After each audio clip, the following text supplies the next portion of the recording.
काशीपुर जंगल में बाजों का आतंक दिन पर दिन बढ़ता ही जा रहा था। बाजों के गुट अक्सर अंधेरे में अकेले पक्षियों को अपना निशाना बनाते थे।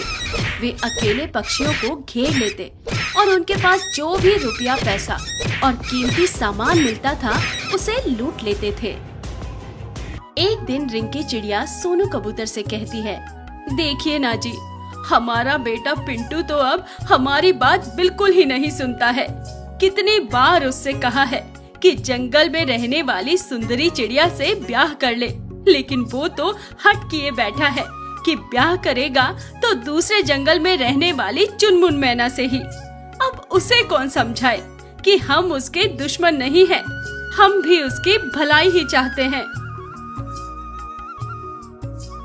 तुम परेशान मत हो, क्योंकि आज नहीं तो कल पिंटू को ये बात समझ में आ ही जाएगी कि हम उसकी भलाई के लिए ही दूसरे जंगल में उसकी शादी करने के लिए मना रहे हैं। रिंकी की बात सुनकर सोनू अपने बेटे को समझाने लगता है। पिंटू बेटा, आखिर सुंदरी चिड़िया में क्या कमी है जो तुम उससे शादी नहीं करना चाहते हो? बेटा, दूसरे जंगल तक जाने के लिए हमें बाजों के ठिकाने से गुजरना पड़ेगा। वो शातिर बाज बहुत ही निर्दयी है। एक अकेले पक्षी को तो छोड़ते नहीं है, पूरी बारात को उनके इलाके में देखकर वो लोग न जाने क्या करेंगे। अगर ऐसा है पिताजी, तो आप मेरी बात क्यों नहीं मान लेते? मैं चुनमुन मैना से ही ब्याह करूंगा। बेटे की जिद से परेशान होकर सोनू कबूतर पिंटू की शादी के लिए मान जाता है।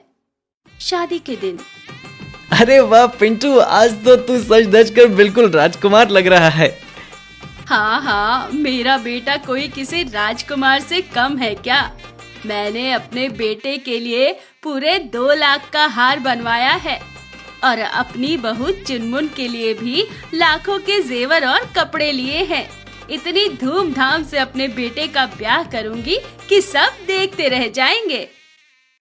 इसके बाद सारे बाराती नाचते गाते चुनमुन के यहाँ जाने के लिए निकल पड़ते हैं। देखो लड़कों, ज्यादा हो हल्ला नहीं करते, आगे बाजों का इलाका है। अगर उन्हें भनक लग गई तो ना जाने क्या होगा।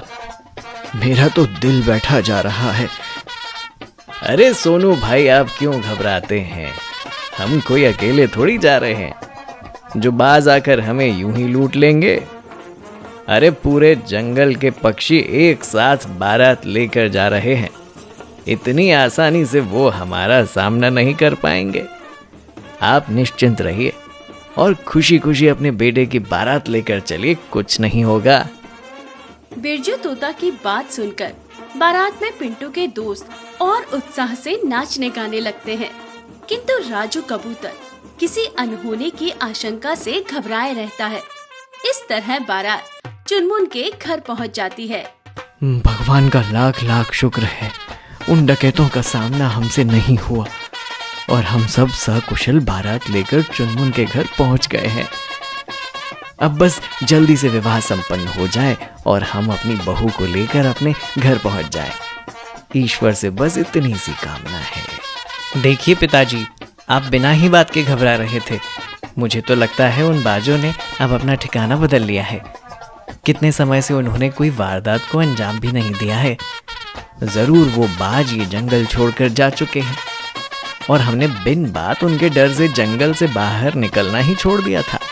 चलो अब ये मनहूस बातें छोड़ो और जल्दी से फेरों की तैयारी करो। हमें अपने बहू को लेकर घर भी तो लौटना है। इसके बाद सभी बाराती खुशी खुशी भोजन करने लगते हैं और पिंटू और चुनमुन के फेरों की तैयारियां होने लगती हैं। कुछ देर बाद जब पिंटू और चुनमुन के फेरे पड़ रहे थे, तभी अचानक से शादी में अफरा तफरी मच जाती है। अरे ये सब क्या हो रहा है? अचानक से ये भगदड़ कैसे मच गई? और कोई मुझे बताओ, ये हो क्या रहा है? अरे भाई साहब, शादी में डकैतों ने हमला कर दिया है। हे भगवान, ये क्या हो गया? डकैत मेरे बेटे की शादी में कैसे घुस गए? अब क्या होगा? डकैतों के आने की बात सुनकर सोनू और रिंकी अनहोनी के डर से रोने लगते हैं। अरे ये सब क्या हो गया? इन्हें जितना भी रुपया पैसा लेना है सब ले जाए, बस मेरे बेटे और बहू को छोड़ दे। अगर इन्हें कुछ हो गया तो मैं जी नहीं पाऊंगी। शुभ शुभ बोलो माँ, ऐसा क्यों सोचती हो? हम लोग कुछ ना कुछ तरकीब निकालते हैं। डकैत बाजों का गुट बारी बारी से शादी में आए सभी मेहमानों से रुपया और गहना छीनने लगते हैं। अरे ओ बुढ़िया, सुना है अपने बेटे बहू के लिए लाखों रुपए के हीरे जवाहरात बनवाए हैं। चल सारा माल निकाल कर मेरे हवाले कर, वरना इन गहनों के साथ साथ तेरे बहू बेटे को भी यहाँ से ले जाऊंगा। तुम्हें जितना भी रुपया पैसा लेना है सब ले जाओ, लेकिन मेरे बेटे को कुछ मत करना। भगवान के लिए हमारे सारे बारातियों को सकुशल छोड़ दो। अरे अगर सबको सकुशल छोड़ देंगे तो हम डकैत कैसे कहलाएंगे? चल बुढ़िया, सारा माल निकाल और साइड में हो, हमें अपना काम करने दे। डकैत सारा माल इकट्ठा करके लौट रहे होते हैं, तभी वहाँ पुलिस आ जाती है। पुलिस को देखकर डकैत बाज घबरा जाते हैं। तभी बिरजू तोता मौका पाकर वहाँ से भागने लगता है। अरे बिरजू, तुम कहाँ भाग रहे हो? असली कमाल तो तुम्हारा ही है। तुम भी भाग जाओगे तो सबको असलियत कौन बताएगा? अरे ये कैसी बात कर रहे हो पिंटू, मैंने कुछ नहीं किया। देखो ना, इन बाजों ने तुम्हारी शादी में डाका डालने की कोशिश की, तो इन्हें गिरफ्तार करवाओ। मेरे पीछे क्यों पड़े हो? तुम खुद बताते हो या मैं तुम्हारी असलियत बताऊं? इसके बाद बिरजू तोता रोते हुए पूरी कहानी सुनाने लगता है। मैं ही इन डकैत बाजों का खबरी हूँ। मैंने ही इन्हें समय से पहले आकर खबर दी थी कि जंगल के रास्ते से आज कोई पक्षी गुजरने वाला है। मैं ही इन्हें समय से पहले आकर खबर देता था कि जंगल के रास्ते आज कोई पक्षी गुजरने वाला है, और फिर ये आकर उन्हें लूट लेते थे। आज जब मुझे पता चला कि पिंटू की बारात उसी रास्ते से जाने वाली है और पिंटू की शादी के लिए हीरे जवाहरात बनवाए गए हैं, तो मैंने जाकर डकैतों को खबर कर दी। लेकिन पुलिस के आने से हमारा सारा प्लान उल्टा पड़ गया। अब समझ में आया माँ कि मैं चुनमुन से शादी करने के लिए क्यों जिद कर रहा था। मैं जंगल पुलिस में अंडरकवर एजेंट हूँ। दरअसल मैं डकैतों के गुट का पर्दाफाश करना चाहता था, और मुझे खबर मिली थी कि हमारे ही जंगल में कोई पक्षी इनकी मदद करता है। इसीलिए मैंने चुनमुन से शादी करने की जिद की, और चुनमुन इस बात के लिए खुशी खुशी तैयार हो गई।